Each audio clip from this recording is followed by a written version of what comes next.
comenzamos esta apertura de este evento con la actuación del matemático Luis Fajardo.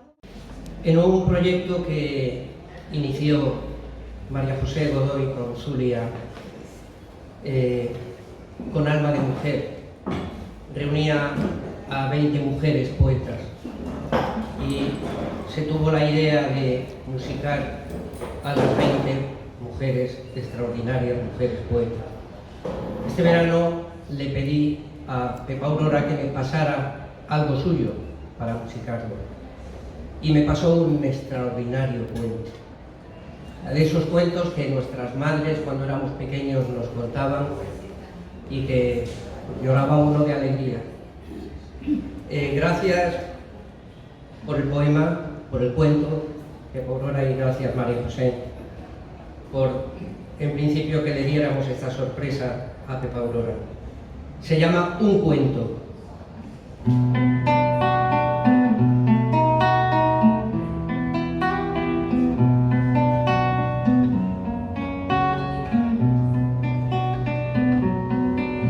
Sucedió que una estrella, buscando el color del mar, bajó del cielo a la tierra en noche de inmensa paz. Esperó a que amaneciera para verlo en su esplendor. El sol dibujó la escena y el azul la enamoró. En un carro de luna llena recorrió todas las aguas y se convirtió en viajera sin pies ni brazos ni alas.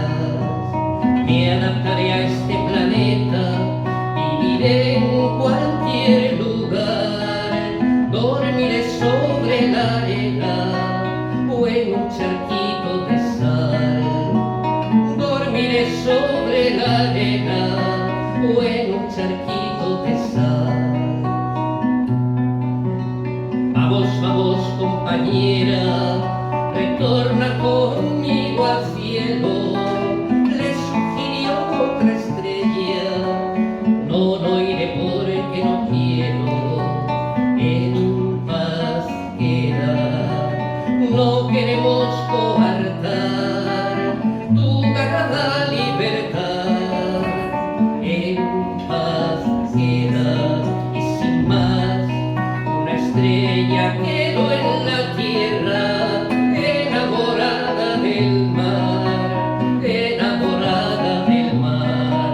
Desde entonces hay estrellas en el cielo y en el mar. En el cielo hay una menos y en el mar hay muchas más. En el cielo hay una menos y en el mar hay muchas más.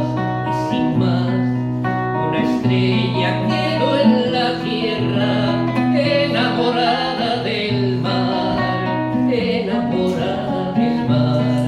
Desde entonces hay estrellas en el cielo y en el mar. En el cielo hay una menos y en el mar hay muchas más. En el cielo hay una menos y en el mar hay muchas más.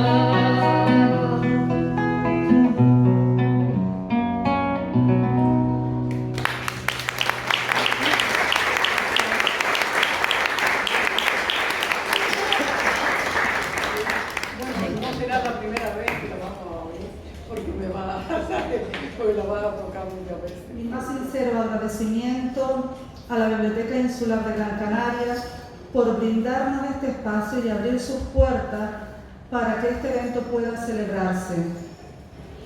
Y por supuesto, mi gratitud más profunda a todos ustedes que hoy nos acompañan.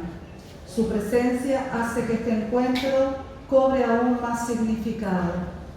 Esta tarde tenemos el privilegio de contar con la presencia de Josefa Rodríguez Silvera, la tengo aquí a mi ladito, que disertará sobre la literatura infantil en Canarias. Josefa Rodríguez Silvera nació en Agüime Es conocida en el mundo de la ilusión y la fantasía de la escritura como Pepa Aurora. Es una docente que ha dedicado su vida a la enseñanza de la literatura para niños, rompiendo viejos moldes y aplicando métodos que, partiendo del mundo cercano, puedan llegar a conceptos universales. Sus múltiples publicaciones, narraciones, poesía, investigación, experiencias pedagógicas y narrativa oral y tradicional, es siempre con un objeto permanente, el mundo de la infancia, donde el niño vea reflejado su entorno y su modo vivencial. Innegable narradora oral, utiliza en sus narraciones el lenguaje cotidiano que contribuye a que los niños entiendan mejor sus mensajes.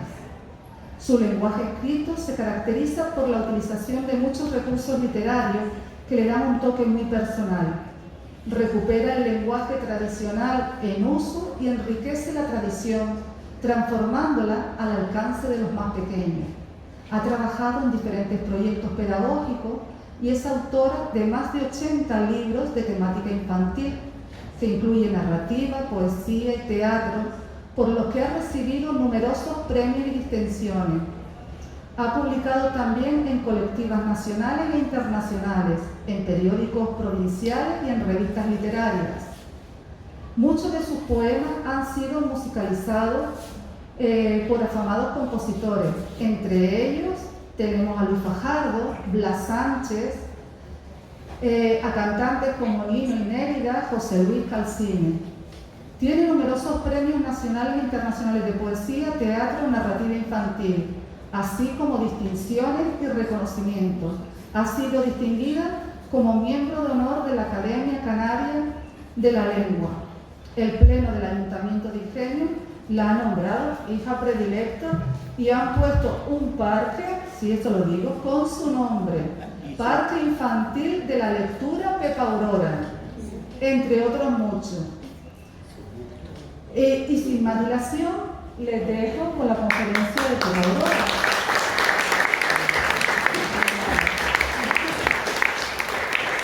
Buenas tardes a todos, besitos cariñosos. Miles de gracias por acompañarme esta tarde. Agradecer a María José y a su grupo la invitación y organización de este acto y la sorpresa que me dio esta noche también con Luis Fajardo y la oportunidad que me da para que pueda hablar de un género literario que yo creo importantísimo, máxime en los momentos que vivimos. Gracias al maestro Blas Sánchez por acompañarme con su música esta tarde, al maestro Blas Sánchez y a sus amigos, porque nada menos que ha venido uno de Fuerteventura, bueno, que es mi timplista predilecto. Pedirle disculpas además a María José por unos cambios de última hora y alterar su correcto programa. Disculpas también a ustedes por esa alteración de programa que ya explicaré más adelante. Disculpe maestros que no estén, disculpe también a los maestros, a los músicos que no estén en el programa, pero es que eso fue el cambio que yo les estoy hablando de última hora. Gracias de nuevo, gracias a todos. Bueno, yo voy a empezar diciendo que hasta bien entrada la década de los 50 del siglo XX, los niños canarios, para ustedes parece una cosa del otro mundo, pero para mí fue casi ayer. O sea que fue una cosa cuando el tiempo que yo iba a la escuela. No, los niños canarios no leían ningún libro en la escuela, excepto textos y lecturas seleccionadas por las editoriales, que eran las mismas para todos los niños de España. Pero sí había muchos poemas escritos por diferentes autores de todos los siglos anteriores que se suponían eran adecuados para los niños y se aprendían de memoria. Por ejemplo, había uno de Lope de Vega que yo aprendí que decía: ¿de dónde viene Caballero? Viene de Panamá. Trancelín en el sombrero, viene de Panamá. Cadenita de oro al cuello, viene de Panamá. Y nosotros lo aprendíamos de memoria y hasta jugábamos a las comedias con eso. O una de Cervantes que decía: hermosita, hermosita, la de las manos de plata, más que tiene tu marido que el rey de las Alpujarras. Este era nada menos que de Cervantes. También había autores de la generación del 27 como Alberti, Machado, Juan Ramón Jiménez, y modernistas como José Martín o Rubén Darío. Había un poema de Machado que las maestras repetían machabonamente porque era muy difícil de leer por las comas y los puntos que tenía, y era ese de una tarde parda y fría los colegiales estudian. Bueno, hasta el otro día lo llevaba yo a la escuela cuando estaba dando clase, ¿no? Y había uno de Juan Ramón Jiménez también que se repetía un poema enlazado que decía: el chamariz en el choco en el cielo azul en el agua. Y José Martín, aquel que todos aprendimos, yo creo, todos los de muchas generaciones, no la gente joven de hoy, de cultivo una rosa blanca de junio a enero para el amigo sincero. Y en la otra de Rubén Darío, que yo me la aprendí de memoria y la recitaba en el colegio y donde quiera que me llevaba. Y yo decía: Margarita, está linda la mar y el viento, lleva esencia sutil de azahar. Bueno, yo me las entero, pero no se las voy a contar ahora. También se leían biografías de santas o mujeres y hombres ejemplares, tebeos, cómics diversos, muchos cómics, mucho. Dicen los especialistas, ahora después de pasado el tiempo, que los cómics ayudaron a muchas generaciones de niños a aficionarlos a la lectura, y eso es verdad, empezando por mí, que los niños se aficionaron a leer gracias a aquella cantidad de cómics, de aventura, de historia médica que se leía. A pesar de que la literatura era poco variable, nuestros niños gozaban de una riqueza de cuentos de la tradición oral extraordinaria. Justamente en los años 50 y 60 del siglo pasado, teníamos contadores de cuentos en toda la familia. Contaban los padres, los tíos, los primos, hasta el cura del pueblo contaban. Y gracias a eso, los canarios conocimos los cuentos de las colecciones más famosas del mundo. Por ejemplo, nosotros conocimos los cuentos del Panchatantra, que son cuentos indios, y el cura no nos lo contaba porque él lo aprendía también, él los leía. O Disciplina Clericali, o Kalila Edinma, y por supuesto aprendimos sin darnos cuenta toda la cultura cuentista de países tan lejanos como la India, o países que para nosotros en esa época como China eran imposibles. Pero ante tanta cerrazón de cabeza político-educativa, asoma como una brisa fresca una nota en el diario de Las Palmas, allá por los años 50, que decía: el Premio Nacional de Teatro para la obra El Duendecillo Pif Paf, cuyo autor es un madrileño de origen canario, llamado Carlos Guillermo Domínguez, que pasó casi desapercibida por nuestra ignorancia. Después, más o menos por esa época también, aparecen poetas ya mujeres, porque siempre había sido una visión masculina. Y entonces por primera vez, a finales de los 60, aparecen ya las mujeres en esa lectura seleccionada, como fue Celia Viña, Pura Vázquez, Concha Lago, Ana María Matute, Gloria Fuerte, que también se incorporaron poesías y cuentos a las lecturas seleccionadas. Casi todas eran docentes y ellas comenzaron a comprender la importancia de un género específico para los más pequeños que estuvieran de acuerdo con sus intereses diarios. Como brisa fresca, el Ayuntamiento de Las Palmas editó un libro que se tituló Lecturas Canarias para Niños, cuyo autor fue el historiador Juan del Río Ayala, con un toque costumbrista ilustrado por Eduardo Millares. Y en Tenerife, Félix Casanova de Ayala editó su Collar de Caracola, y Ángel Camacho gana el importantísimo premio Azorín de Teatro Infantil con su obra Herodoto, qué amigo fantástico. Pero no fue hasta la década de los 70 cuando los maestros canarios comenzaron a tener conciencia de la necesidad de una nueva forma de enseñar. En esos momentos también había sido el cambio de la ley de enseñanza, y que aportó una serie de ideas nuevas ya experimentadas. Y fue cuando nuestra forma de ver la escuela dio un cambio de gigante.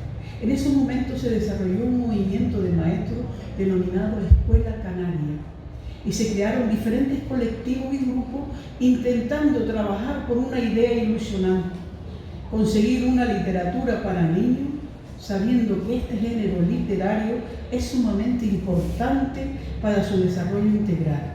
Y no solamente como herramienta necesaria para enseñar a leer y a escribir bien, descubriendo los diferentes significados de las palabras, la lectura figurada, el aumento del vocabulario para formar un pensamiento coordinado y repleto de matices, sino también para desarrollar la imaginación y la fantasía, además de aprender tradiciones, formas de vida y descubrir su entorno, su espacio vital y el mundo que le rodea, es decir, situar al niño en su propia realidad. Es por eso que la literatura para niños debería ser además un compendio de tradición y cultura, que aporte todos los conocimientos, fantasía e imaginación que queramos ponerle, ya que la literatura infantil despierta el ingenio y proporciona recursos al niño para que encuentre soluciones a sus problemas del día a día. Decía Schiller hace ya muchos años que hay más honda significación en los cuentos de nuestra infancia que en la verdad que la vida enseña. Y a esa conclusión también han llegado muchísimos pedagogos modernos, porque hoy en día se escribe cuentos para cultivar o para arreglar un problema de un niño con problemas de este tipo, pues crean un cuento para él, un niño con un problema del otro tipo, crean un cuento para él. O sea que no es más que lo que decían los psicopedagogos antiguos, hace ya muchos años. La riqueza oral de Canarias es extraordinaria. Y yo he tenido el inmenso privilegio de recopilarla e investigarla a lo largo de más de 50 años, adecuándola a la nueva escuela y transformando una parte importante para que pueda ser leída por los niños de hoy. Bueno, la tradición oral nuestra se ríe de los niños bobos, es machista y tiene una serie de connotaciones vergonzosas para nosotros mismos cuando contaba aquellas historias del niño bobo que iba a la iglesia y esas tonterías. Entonces esos cuentos, los que tienen realmente valor, hay que sacarle la enseñanza, pero precisamente quitando todo ese tipo de cosas. Bueno, para comprender, transformar la literatura tradicional en los cuentos tradicionales en literatura. Yo siempre le explico a los niños que lo que es literatura y lo que es tradición oral. Un cuento de la tradición oral, por ejemplo, yo les pongo, por ejemplo, siempre la cucarachita presumida. Había una vez una cucarachita. Las personas que estamos aquí de ciertas edades conocemos que el cuento de la cucarachita. Y la cucarachita se encontró una monedita, se asomó a la ventana y pasó el perro y le dijo: Cuquita, qué guapita está, y te quieres casar conmigo. Y ya saben ustedes cómo es el cuento ese. Y la Cuquita al final pues se casó con el ratoncito Pérez, y el ratoncito Pérez, en la noche de boda, el ratoncito Pérez se cayó en la olla y la cucarachita le canta y le llora. Ese es el cuento de la tradición oral que nos han contado siempre nuestros abuelos. Y si ustedes fueran a Sudamérica, yo he ido a contar cuentos, el cuento es el mismo. Y la cucarachita aparece por todos lados. Bueno, yo estoy hablando ahora de México, por ejemplo, o de Colombia, que son sitios donde yo he ido a la escuela a contar historias. Es la cucarachita. Pero fíjense ustedes que 100 años antes de contarlo nosotros, muchos años antes, un alemán más listo, que fueron los hermanos Grimm, transformaron ese cuento en la ratita presumida. Y esa es la joya que nosotros hoy contamos y hemos olvidado nuestra cucarachita, porque ellos transformaron esa cucarachita en la ratita presumida.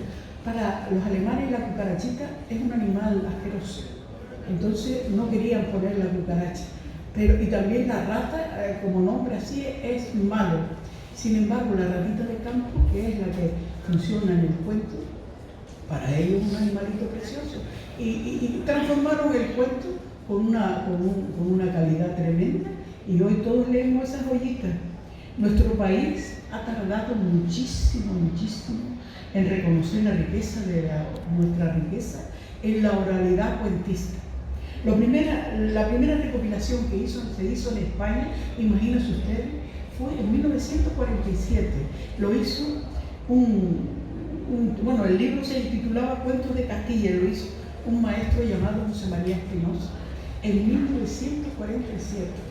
ciento y pico años después que los hermanos Grimm cultivaran ya la literatura como es debida a través de la tradición oral. Después la segunda recopilación la hizo Antonio Almodóvar en 1972. Bueno, yo retomo lo que dije antes, que hasta la década de los 70 se seguía practicando en España una literatura generalista con unos conceptos determinados sobre el hombre o la mujer y sobre la vida en general, que nos alejaba cada vez más de nuestra propia realidad, con absurdos tan enormes como que un niño canario conocía y hablaba de las alpujarras o del chamarí en el Choco sin saber ni siquiera lo que era un chamarí, y desconocía totalmente, y también hablaba un niño de la belleza del amanecer en un río, sin haber visto nunca un río, y si ustedes le decía que escribiera un paisaje, pues hacía una casita como un río delante. Y sin embargo desconocía totalmente la flora, la fauna y todo el entorno que lo rodeaba. Tengamos en cuenta las peculiaridades que tiene nuestra selva, con más de 500 especies de flora y fauna autóctona y que nosotros tenemos el deber de proteger. Además de un vocabulario donde nuestro lenguaje diario se mezcla con portuguesismo, guanchismo, americanismo, además de una diferente forma de usar los pronombres y el tipo de verbo. Debíamos saber además la influencia de los vientos en nuestra vida y la importancia que tiene el agua. No tenemos río, el agua a nosotros nos llega de otras maneras y eso es muy importante para un niño, conocer el mar y su influencia en nuestra vida y todo lo que un niño de primaria debe conocer. El lema de ese movimiento de maestros fue "Nadie ama lo que no conoce", y exigíamos una enseñanza donde los contenidos canarios fueran una continuación de la vida. En ese profundo cambio comencé yo mi carrera. Yo empecé a dar clases en el 72 y como muchos que empiezan estaba repleta de ilusiones, buscando contenidos para llenar la escuela. Y lo único que teníamos los maestros en esa época era un libro titulado Natura y Cultura. Dios se lo pague al autor de ese libro, que fue la primera vez que yo leí cosas canarias, y los poemas de Pedro García Cabrera, que trataba de acercarse por sus intereses y por su lenguaje a los niños. No había más. Y algunas joyitas que yo les he leído antes, que salían, pero que se vendían como los cuentos canarios para niños del ayuntamiento, y después no salían más. Así que algunos nos dedicamos a escribir textos de los vientos, del agua, del entorno, de la tradición popular, de la belleza de un atardecer en la cumbre, de la belleza de un amanecer en las dunas, de los barrancos, de su historia. Finales de los 70 y principios de los 80 es cuando se inicia ya la literatura para niños de manera formal. Uno de los libros más populares de la época, tengo el honor de decir que fue uno mío titulado El Taller. Fue el primer intento de llevar a las escuelas canarias una programación literaria adaptada al entorno para el primer ciclo de primaria. Lo aceptaron la mayoría de las maestras con una gran ilusión. Estaba en todas las escuelas de Canarias y 40 años después de su presentación, fui a contar historias a La Jeró, a un pueblo de La Gomera, y tenía en la pizarra la maestra como centro de trabajo un poema que, mire qué casualidad, un poema era sobre los árboles y tal. Pues el poema pertenecía a uno, porque ese libro lo hicimos entre varias personas. Lo hizo Maribel Lacabe, Rubén Naranjo, Paco Camejo, casi todos eran profesores, maestros. Y voy a decir más, José Manuel Gil, no José Manuel Gil, el nuestro de aquí ahora, sino un José Manuel Gil que sigue en Lanzarote escribiendo. Ese libro, el poema que vi en la isla de allá en La Gomera, era justamente de Rubén Naranjo.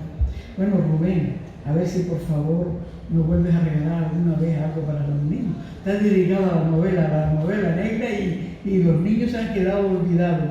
Bueno, yo les puedo decir que actualmente conozco puedo nombrar 5 colegios que tienen poemas de ese libro en las paredes o en la escalera del colegio.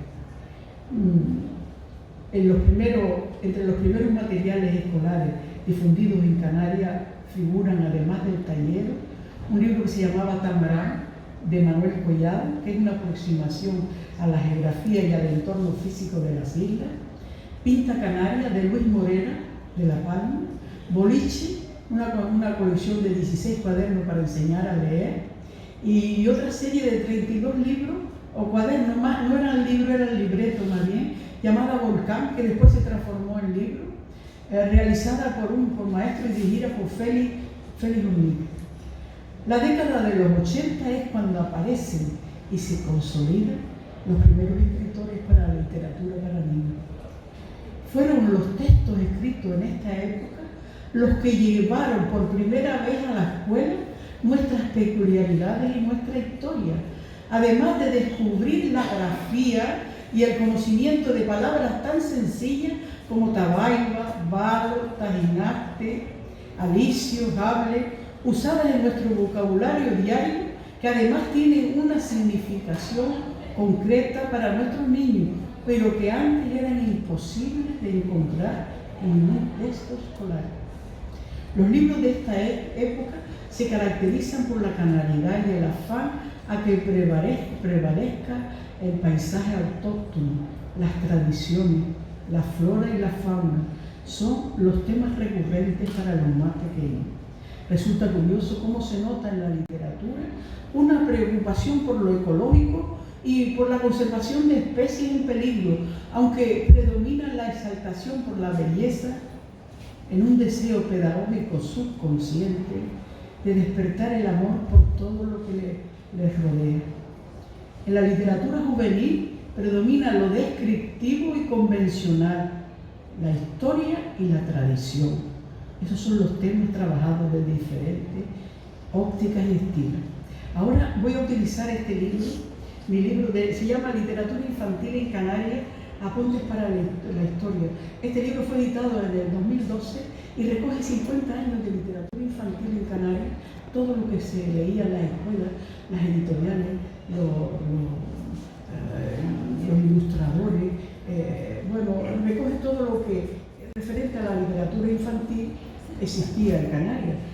Se publicó por Alroar en el 2012, pero yo tengo que cogerlo y estoy haciendo la segunda parte, queriendo dejar constancia de 50 años de literatura infantil, 50 años y después ya, como dice, que venga atrás, que haga lo que sea, porque ha habido, sí que es verdad, que cuando yo me he puesto a leer este libro y ahora lo que estoy haciendo en el próximo libro, me doy cuenta que ha habido un cambio radical y profundo en los propios escritores.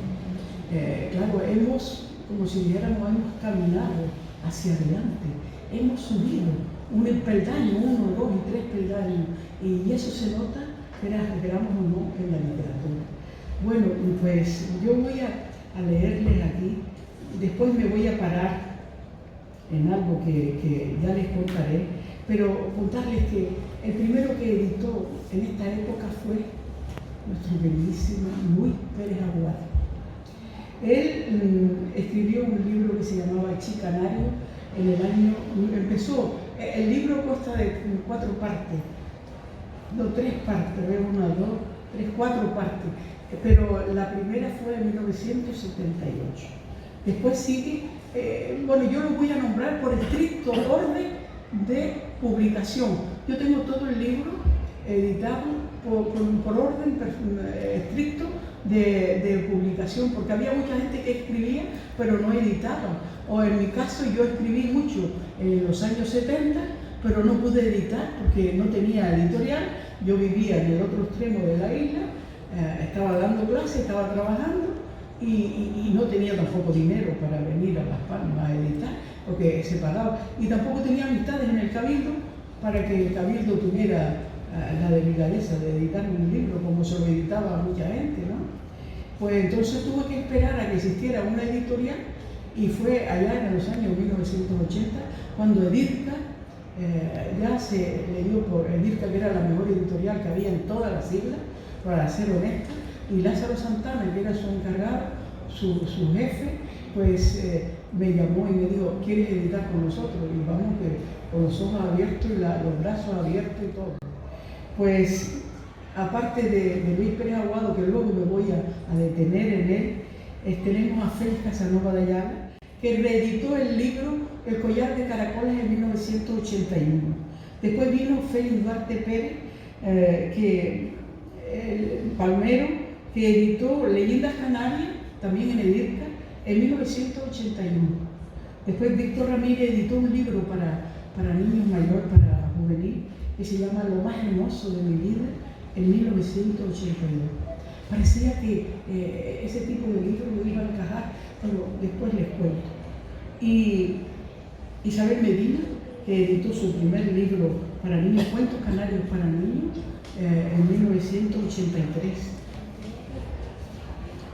Una servidora, que edité por fin mi primer libro, al principio de 1984. Entre el de Isabel Medina y el mío fue nada más que un mes de diferencia, pero ella editó antes y por eso la tengo mucho antes aquí. Yo edité en la década de los 80, edité 5 libros, no que los editara porque los escribiera en 10 años, sino porque ya los tenía escritos y, por ejemplo, Canarias 7 me publicó fascículos semanales, los juegos tradicionales canarios, y después Edirca me volvió a publicar, y bueno, y eso fue una salvación para mí. Después llegó Carlos Guillermo Domínguez. Carlos Guillermo Domínguez publicó por primera vez en Canarias su libro Atacante en 1985. Él había vivido siempre en la península, pero no sé, parece que pues, vino con un trabajo en la caja de ahorro, no sé muy bien, lo tengo puesto aquí, pero no lo he leído. Y entonces publicó Atacante y luego publicó una trilogía preciosa sobre la conquista de Canarias. Y luego tenemos también a Ángel Camacho Cabrera, que publicó La fiesta del arco iris y Querido Rey Baltasar en el año 85 y 87. Después tenemos a Luis León Barreto. Luis León Barreto publicó en el Crotalón, Madrid, en 1985, un libro que tuvo un éxito tremendo en las juveniles. Yo recuerdo ir a los institutos a contar historias y estar leyendo ese libro. El libro se llama Bacaguaré. Bueno, es una novela corta o un cuento largo, si queremos decirle, pero para los jóvenes de secundaria, y años después el autor retomó la historia y lo fue recreada y transformada y la volvió a editar con otro título. ¿Sabe qué pasa? Que lo que se escribe ahí, pero ese fue un libro muy interesante para juvenil. Y después escribiste Mamá, yo quiero un piercing, Los enanos danzones. Bueno, y he puesto yo todo eso. Luego hay otro, Domingo Chico González de Tenerife, nacido en Fania, que escribió El caballito del arco iris, que también tuvo mucho éxito en las islas, en el 85. Luis Sánchez Brito es un canario que estaba en La Palma de secretario del Ayuntamiento de Tazacorte y era un enamorado de La Palma. Entonces presentamos un cuento a premio y ganamos el cuento para los dos. El cuento de él se llamaba La gotita de agua y el mío se llamaba Los últimos huecos. Era sobre los lagartos, los últimos lagartos, y nos ganamos 50.000 pesetas. Para mí fue eso, 50.000 pesetas era me compré un coche, mi esposo se compró un coche. No se crean ustedes que eso era cosa de juego, era mucho dinero. Me parece que los maestros ganaban 23.000, o sea que ustedes ya se imaginarán. Bueno, Manuel Mora Morales, que también escribió Ibaya, y Cristina García Carballo, que es una profesora de Tenerife. Ella es de Las Palmas, vivió siempre aquí, pero después se casó con uno de Tenerife y se fue a Tenerife y ahí estudió otra carrera, y la cosa es que ella siguió escribiendo, pero 20 años después. Pero sí que empezó aquí con Edirca y muy bien. Bueno, yo solamente he cogido la década de los 80, pero aquí está hasta el 2012, si a alguien le interesa, y toda la época anterior. Y ahora vuelvo otra vez hacia adelante, porque, bueno, vuelvo otra vez adelante porque esta es la primera parte de, que yo diría, de formación de escritores. Pero hace años que estoy trabajando en ese segundo libro y quiero cerrar el 2025 con otro ciclo de 25 años que se consolida la literatura. Ya sería una literatura de consolidación para todos los escritores de la literatura en Canarias. Bueno,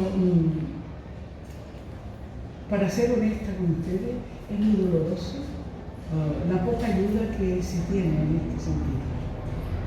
Lo saben todo lo que escribimos cada uno, salvo que alguno tenga una amistad en esto o otro en el ayuntamiento, las ayudas un poco. Sin embargo, yo soy muy positiva y no pienso en la falta de respeto y en la falta de formación que tienen otras autoridades, sino en la calidad cada vez mayor de nuestros jóvenes escritores, que se aplica la frase de la literatura es la esencia del pueblo, y escriben cada vez con más calidad, porque cada vez ellos están más preparados. Y yo veo, a veces leo, para hacer este libro, el nuevo libro, leo historia, suelo comprar casi toda la literatura que encuentro, me gasto un dineral en literatura infantil y me quedo maravillada de la calidad que tienen esos libros. No puede de ninguna forma, no tenemos espacio para competir con ninguna literatura, con ningún otro espacio, porque nuestras autoridades son tan toletas como lo fueron en su época. La gente, bueno, ¿sabe? Yo no quiero ofender a ninguna autoridad, pero digo toletas porque no tienen visión de ver las cosas.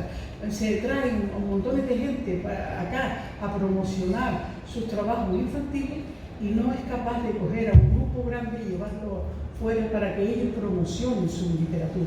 Digo yo infantiles como digo de otro tipo de literatura. Y entonces eso produce un dolor tremendo, ¿sabes? Ahora yo tengo esto todo mezclado y ahora vuelvo otra vez al principio, porque vuelvo otra vez a Luis Pérez Aguad.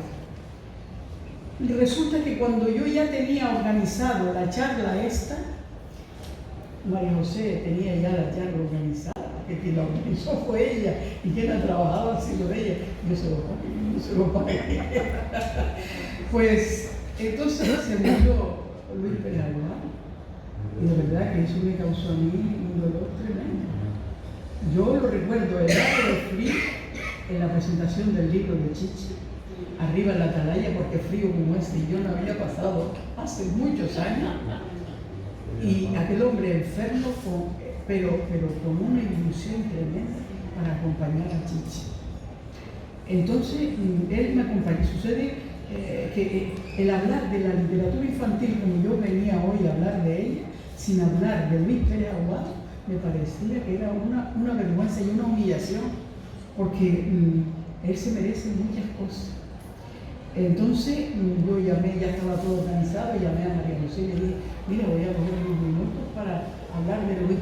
Y después llamé a Blas, se lo dije a Blas, y Blas Sánchez dijo, no, yo voy, claro que sí. Y Dios se lo pague también a Blas. Y bueno, y Dios le pague a Fajardo, porque Luis ha venido y me ha dado una alegría enorme. Pues no podía dejar de alguna forma de hacer mi recordatorio. Esto es solamente un recordatorio vivido, porque él se merece un homenaje, pero un homenaje grande y mucho más importante que lo que yo estoy haciendo. Esto no es nada, esto solamente es un recordatorio cariñoso para él. Él fue un entusiasta pionero y además un promotor de la literatura, porque fíjense, cada vez que un escritor hacía un libro nuevo, él los invitaba a su instituto. Íbamos al instituto y allí hablaba con los niños, había conversaciones con ellos, había unos debates, los niños preguntaban, hablaban. Bueno, eran unas clases preciosas. y entonces estuvo siempre presente en la presentación de mis libros y en la presentación de muchos libros de muchos amigos. Pues yo le voy a leer una cosita nada más de él, que tengo aquí en el libro cuando hice la recopilación. Luis Pérez Aguado es escritor, historiador y profesor de secundaria. Nació en Teror en 1949. Participó en diferentes programas de Radio Nacional de España, labor que compaginaba con su dedicación como profesor. Trabajó en Televisión Española en El Espacio para Leer, además de colaborar en diferentes medios escritos. A su dedicación como profesor se le une una intensa labor de investigación y difusión en distintos campos de la cultura: historia, literatura, fomento de la lectura y el mundo juvenil al que siempre estuvo vinculado. Los libros publicados. Él empezó publicando en 1978 un libro titulado Chicanario. Estaba compuesto por 4 tomos. Esta obra supuso una gran novedad para la escuela porque acercó la historia de Canarias a los más jóvenes en forma de cómics, con un lenguaje apropiado a los más pequeños y bellísimamente ilustrado por su hermano Justo Pérez Aguado, que era un ilustrador extraordinario. Yo recogí, fíjense, muchos ilustradores de esa época, de los años 70, y desde luego no desmerece para nada la belleza de sus trabajos con respecto a lo que... Perdón. Sí. Con respecto a lo que hoy. Gracias.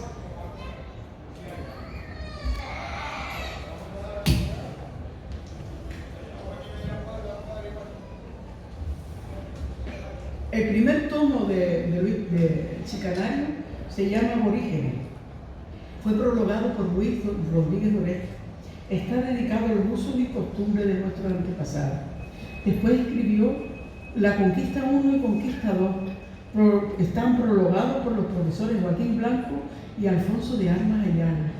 Y por último, El infortunio de las afortunadas, que fue prologado por el historiador Romeo de Armas, que entre otras cosas dijo del libro, dice: dar a conocer la historia de la tierra ancestral a los niños es una empresa tan noble como meritoria. Son palabras de Romeo de Armas.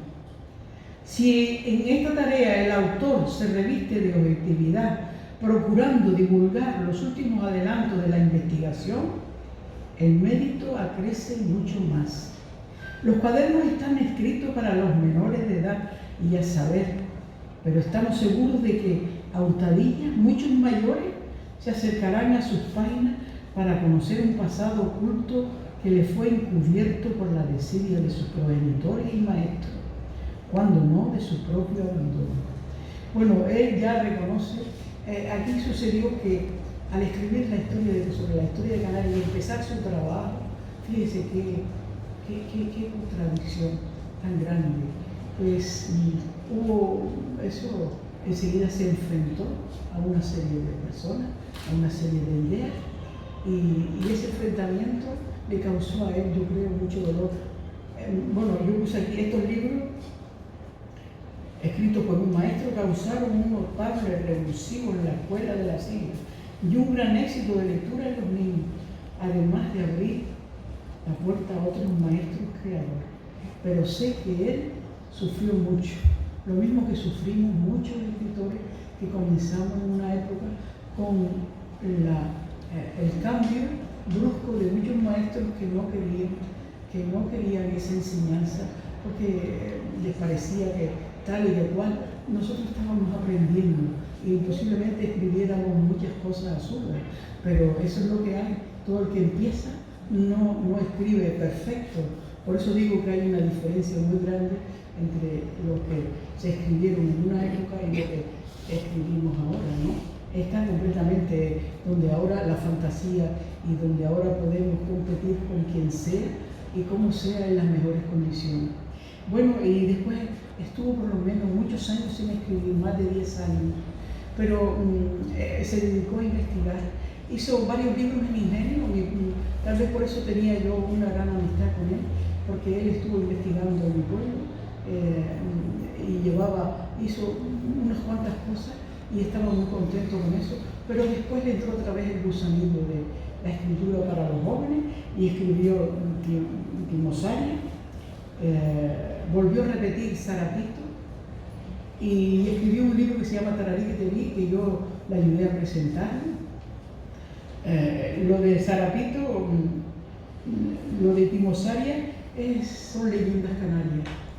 Yo lo he nombrado varias veces, las leyendas, porque él recogió leyendas, yo también las he recogido, y sabía una que él y yo discutíamos porque la leyenda del último gigante de Canarias, el último Atlante, que yo le puse un nombre y él le puso otro, y después discutíamos a ver si los dos podíamos ponerle el mismo nombre, pero vamos, una discusión absurda y bromista entre los dos. Bueno, el Tararí que te vi es una historia de una pandilla de niños graciosos, donde en esta pandilla de niños posee un lenguaje, dicho y palabras y refranes y expresiones de una época pasada, pero que pervive en la memoria. El autor hace una intensa labor de rescate desde su propio recuerdo. En estas historias se trabaja una serie de valores de ayer perfectamente válidas para los niños de hoy. Y este libro está perfecto para trabajar en las escuelas y sigue actualizado totalmente. Bueno, siempre estuvo presente la presentación de mis libros. Gracias, compañero.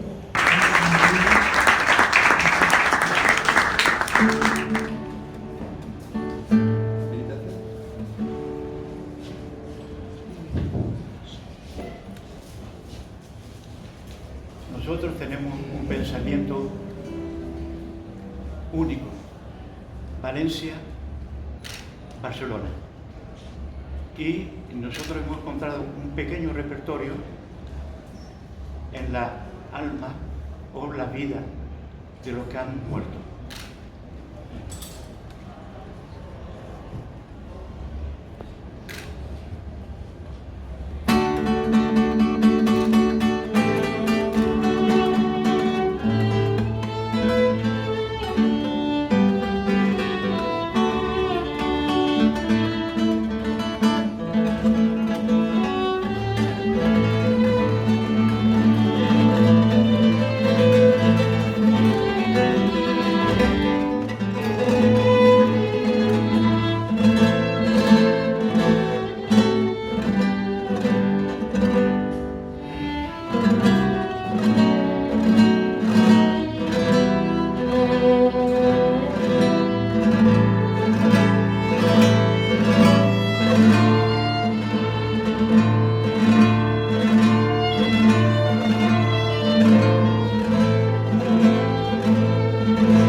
Mira,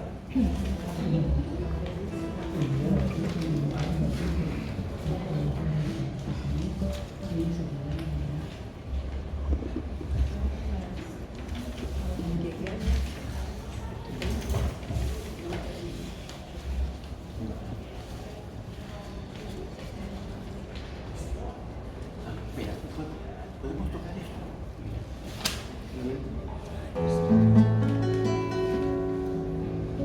Sí, seguro. Venga.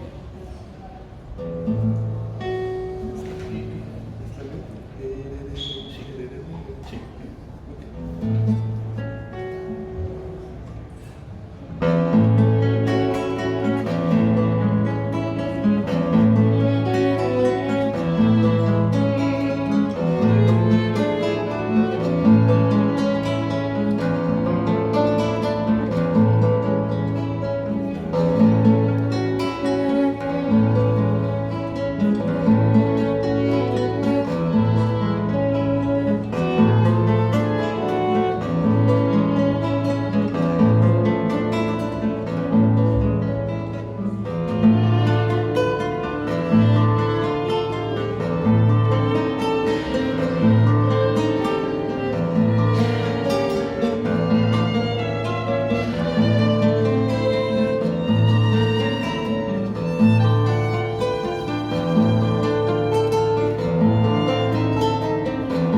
Puede ser.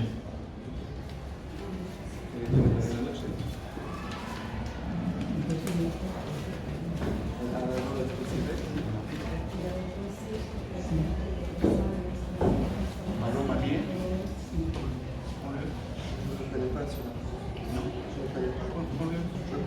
Sí. Tajinacia azul. Sí, venga. Sí. Deux pièces. Ça fait rien. C'est des chiffres. Tout France, tout commence avec ça.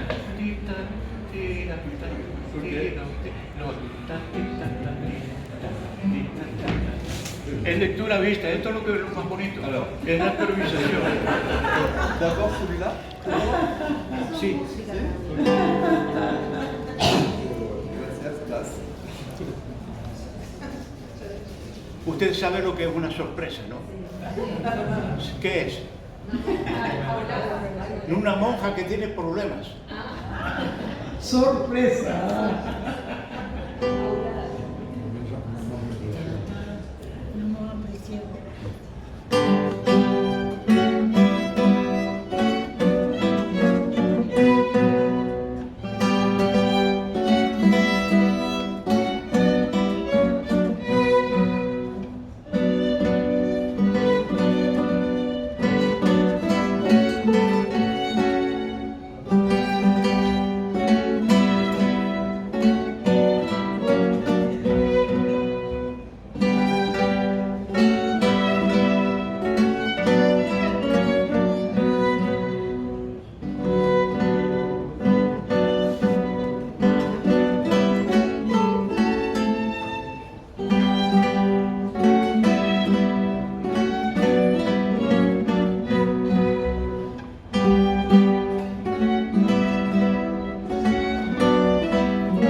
Una más, porque el salón hay que cerrar. Sí, maestrísima, una más.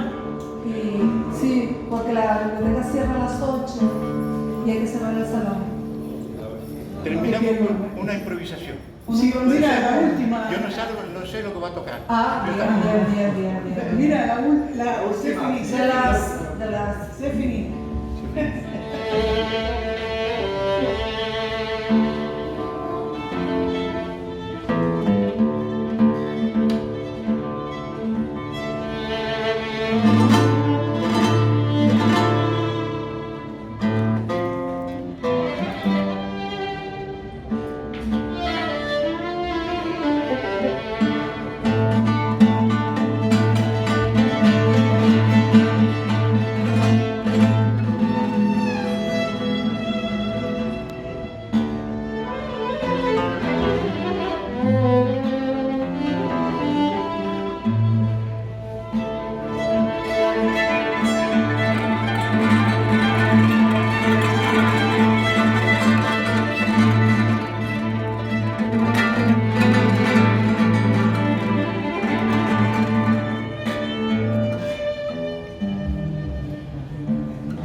Muchas gracias. Gracias a ti por el esfuerzo que haces cada vez. I keep hearing people say we gotta make this time count. Gotta make purpose out of clay. Gotta busy ourselves. All of these lyrics and poetry stuck in my mouth. Maybe the end of the world is the time to get it all out. But what if I'm empty? Oh, what if I'm tired?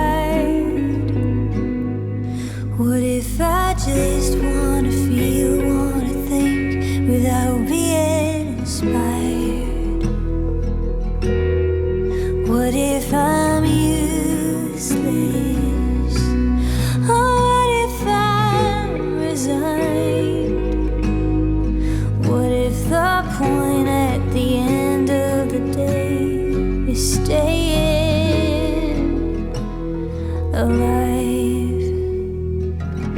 There's a jitter in my bones, a racing in my mind. What do I do with myself to make me worth my time? I am like windows and drywall, a beautiful house. But I wish I could build me a door so that I could get out. And what if I'm empty? Oh, what if I'm tired? What if I just wanna feel, wanna think without being inspired? What if I'm useless? Oh, what if I'm resigned? What if the point at the end of the day is staying?